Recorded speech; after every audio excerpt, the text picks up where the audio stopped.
There's a pretty one, Ulysses.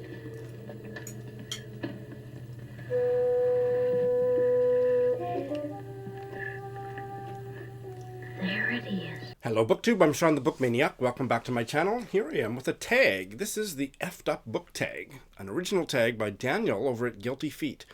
And I first found out about the tag from Nell and Scott at Gunpowder Fiction and Plot. And they may have tagged me, I'm not sure if they did. But if they didn't, then I'm doing it anyway. Thank you if you did, and fuck you if you didn't.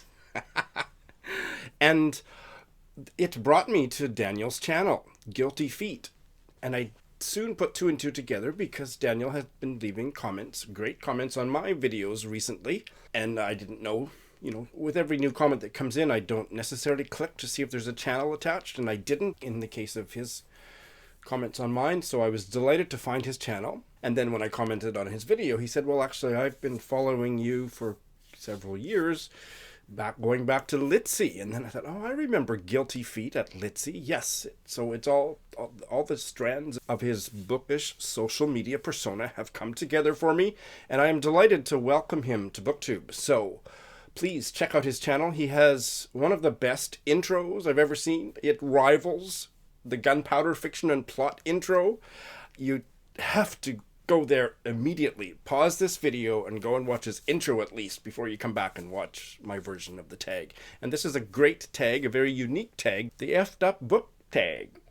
It just screams for Sean the Book Maniac to weigh in. So here I am. Daniel didn't define Efftup literature, and I kind of struggled with what does it actually mean. I watched his version of the video twice, and I've watched the Gunpowder Fiction and Plot version. I haven't watched anybody else's yet. And I think we all have our idea of what it means to be effed up in a literary sense, in a bookish sense. So I'm not going to waste any time trying to delimit that. And each of us might have our own personal effed up version of what effed up literature means. So that just makes it variegated in the most effed up way possible. So without further ado, let's go to prompt number 1. A book that was effed up in a good way. So there are one or two at the end that I couldn't come up with any answers for. So I'm going to spend a little bit of extra time with several answers for prompt number 1. So a book that was effed up in a good way. The first book I thought of was Muriel Spark's The Driver's Seat. This is such an effed up novella, and it is my favorite by Muriel Spark. In fact, I haven't really loved anything else by her, but I absolutely loved The Driver's Seat, and it is. The protagonist is effed up, the whole story is effed up, and it works on so many different levels. It's the kind of effed up story that just gets under your skin, and I'm still carrying it around with me 3 years after rereading it the last time. And I don't need to say any more than that. You either know the story or you should read the story, and you will agree with me that it is effed up in a good way. I also thought of this novel from Argentina, Ariana Harwich's Die, My Love, fabulously translated by Sarah Moses and Carolina Orloff. I absolutely love this novel, and boy, is it fucked up. Oh, Jesus. The woman, if I'm remembering correctly, it's a couple of years since I read it, the Argentinian protagonist is married to a French man and living with him in France, and she is having a mental breakdown, and that doesn't sound comical, but somehow Ariana Harwich makes it both deeply, richly comedic and gobsmackingly gorgeous on the page. It's so fucked up that not even I am fucked up enough to be able to talk about it and convey how effed up it is. Die, My Love. Think of Duck's Newburyport with a severely effed up Argentinian narrator. That's maybe one way to think about it. Oh, I just loved it. I mean, there's a lot of effed up literature that I don't like, and that's the next prompt. But this one really, really worked for me. More than her next novel that came out in English, which was called Feeble-Minded. I liked it a lot, but this I absolutely loved. I also want to talk about a short story by the American writer Adam Johnson from his short story collection Fortune Smiles, and the short story that I want to talk about now is from that collection is Dark Meadow, and it is about a quote-unquote reformed pedophile who, again, I don't remember all the details, but he is he has been maybe served time and had therapy, and he is still very, very attracted to children and will not give in to his impulses, and in fact channels his energy into saving children from other pedophiles. And boy, is that a morally effed up world that Adam Johnson paints in a way that I was so nervous reading it, and challenged and stretched and horrified, and ultimately, what a beautifully effed up story that was. And I also want to talk about this Chinese novella, Marrow by Yan Lianqi. It's part of a series that Penguin put out, a series of Chinese novellas from this Penguin Specials imprint, I guess. They were about printed form. They were about $5 or $6 a piece, and I have read another one on ebook. But I want to talk to you about Marrow by Yan Lianqi. And it is translated from the Chinese by Carlos Rojas. This is about a woman whose husband commits suicide but comes back immediately as a ghost. And yes, I am Sean the Book Maniac, and this is the story with a ghost that I absolutely loved. And they have a large family of children that are all severely cognitively impaired. And she goes to every length imaginable to marry them off so that they will be happy after she's dead, so that they will be taken care of after she's dead. And it is absolutely insane. It is so effed up, and it ultimately is a beautiful story.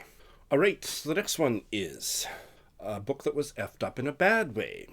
And I have chosen Narcopolis by Jeet Thayil. I did this as a buddy read with Natalie of My Reading Days.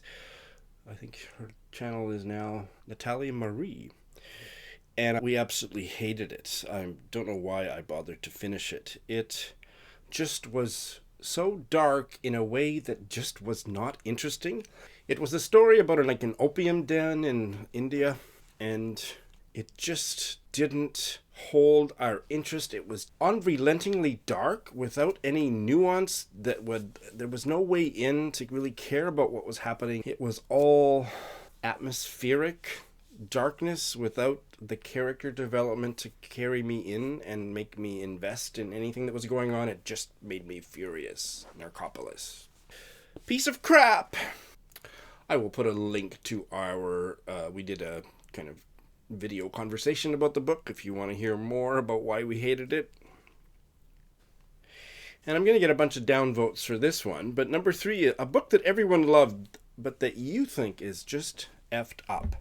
And I have to say, and many of you already know this, and I'm going to shock the rest of you, but I happen to think that Toni Morrison's novel, Song of Solomon, is terrible. And it's terrible because it's needlessly effed up. The only novel I've read by her that I loved, and it's one of my favorite novels, is Beloved.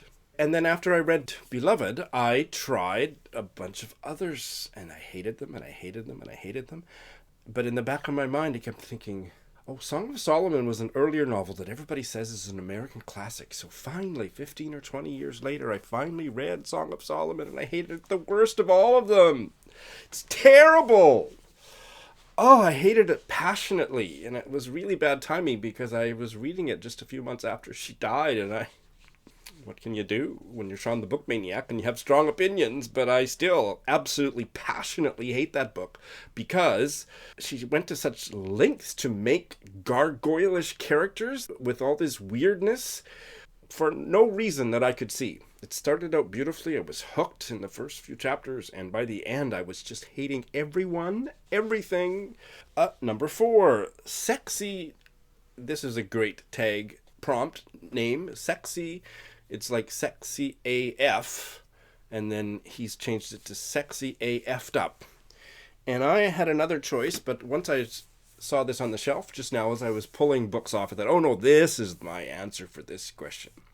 And that is Shut Up, You're Pretty, stories by Thea Mutonji, a Canadian writer, and this is her debut collection, which I read at the end of 2019, I believe. I love this. The protagonist, I think it's first person, right? Yeah, the first person protagonist is a Congolese-Canadian immigrant in Toronto, in Scarborough, I believe.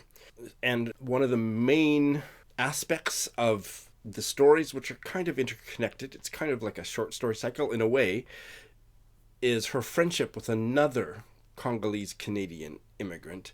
And they are teenage girls that are vibrantly sexual in the most effed up ways imaginable, and how they celebrate and parade and use their sexuality in the most fabulously feminist but also really effed up ways was absolutely joyful to read. I love this book so much, and I can't wait for whatever Taya Mutanji does next.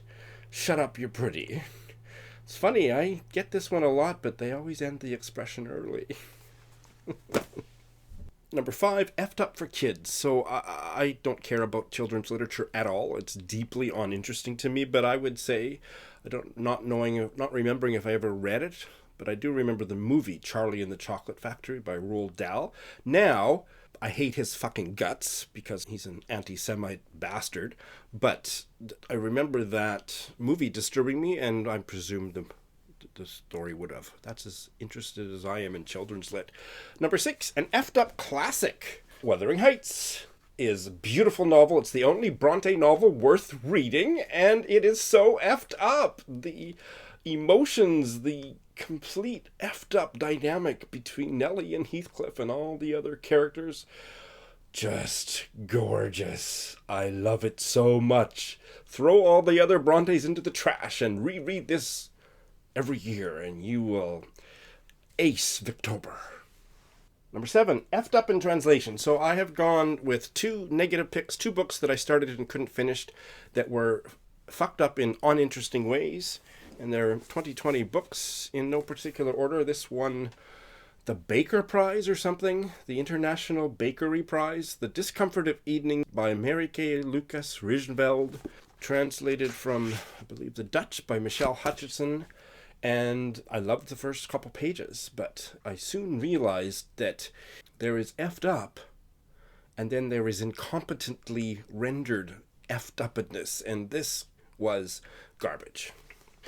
Similarly, Fernando Melchor's Hurricane Season, translated from the Spanish by one of my favorite translators, Sophie Hughes, and it was just so unrelentingly bleak in the most boring way possible. It was an absolute delight to bail on this. I have nothing for number 8, Effed Up Nonfiction. I don't read a lot of nonfiction, and I couldn't think of anything, so skip. Number 9, Illustrated Effed Up. And I have chosen a book that I don't have anymore, and boy, I wish to hell I still did. I had a large collection of homoerotic photography and art books that I liquidated, and I bought them over years on eBay or whatever for, they weren't cheap, but they were affordable. And then by the time I sold them, I got 4 or 5 times what I paid for them to sell them, and that helped finance my move to Japan a dozen years ago. So I no longer have any of those books, and I will never have enough money to get them all back again, but I digress. And one of them is Torreira by Reuven Afanador, and I don't know how to pronounce that, a photographer, and these are photographs of young Spanish bullfighters. Torero is the name for bullfighter in Spanish, and these are sensuous, masculine young men with all kinds of bullfighting related injuries, scars, or whatever damage on their bodily damage that is part of the aesthetic of the photographs. And I remember finding them. I hate bullfighting. It's just like I hate sports, but I like sportsmen, and I hate bullfighting, but here's a couple. And yeah, really fucked up. So that's my answer for that. That book's probably selling, let's see. Is it still in print, that book? It was published maybe 15 years ago. Yeah, you can buy it. The cheapest used copy on Amazon right now is $400. Yeah, so there you go. Prompt number 10. And he has named this after a novel that many people think is totally effed up in a way that they don't like. Other people say, yes, it's effed up, but it's good. And Daniel happens to think it's good, and that is Hanya Yanagihara's A Little Life. So in honor of that novel, prompt number 10, Daniel has titled Hanya Yanagihara's A Little Left Up. Very witty prompts Daniel. A book that is just misery porn, solely designed to convince you how effed up the world is. So, it's ironic because Daniel doesn't think A Little Life is misery porn. He sees some redeeming literary value, and most of the people I know on BookTube or elsewhere, there's about a 50-50 split. I've decided I don't probably ever want to read it, I just don't care. But I have chosen the 1965 novel by the Polish-American writer Jerzy Kosinski, The Painted Bird. As far as I know, that was not translated. He wrote that in English, is that right? Yes, he wrote that in English, and I started the book on audio, maybe just before I came to BookTube. On audio, I liked the audio narration, and I didn't know anything about the author or the book, and I just started listening to it. Maybe it was on Scribd or something. And it's about this orphan in Poland. He's kind of wandering through the countryside, and he ends up on somebody's doorstep that takes care of him for a few days or a few weeks, but that situation changes chapter to chapter just immediately after the war. Is that right? Kosinski described it as autobiographical, but he was an effed up fucking liar about everything. So who knows what the truth is. Oh, I misremembered. This wandering from place to place in the novel is during the war. And I abandoned it after about 3, maybe 4 chapters. The writing was fantastic. It was not boring, but it was so grotesquely violent. I have a complicated relationship to violence in literature. If I feel there is some social political reason for me to, as a reader, experience the violence, for example, something to do with the Holocaust or whatever, no problem. I mean, I'm disturbed, but I won't avoid it. I will suck it up, and I will just do it. I will just read it, and I'm okay with being effed up by reading it. But if it's like a murder or random violence, like that's not anything to do with social, political, anything in history, or if it's just like a psycho killer or something, it just makes me angry. Don't you dare make me go through this with this fictional text. Fuck off. I will not.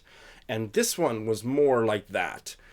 So I will not tell you about the chapter that just finished me with this book. I have described it in other videos, not for a long time. It was misery porn writ large. What an effed up tag, Daniel. Thank you. And I really want you to check out Daniel's channel, not just for the intro, but it is one of the very best intros on BookTube. And yeah, he's really incredibly well read and really articulate. And, you know, he's been kind of following me all those years, and I'm looking forward to getting to know him. I haven't yet watched many of the videos that he's put up, but I'm looking forward to doing that. And I have to tag some people. Who are the most effed up booktubers I know?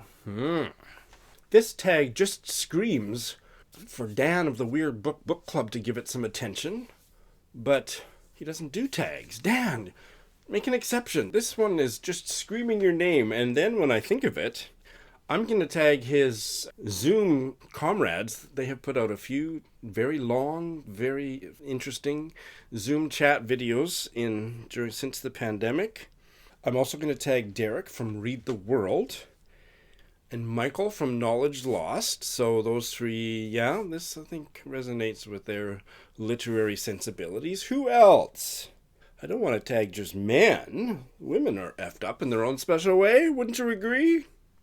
Let's see here. Oh, here's a new to me channel. I don't know her name, but her channel is Coffee and Copyrights. Just discovered a channel maybe yesterday. Just getting to know it. Like what I see. Check it out. I'll put a link in the show notes.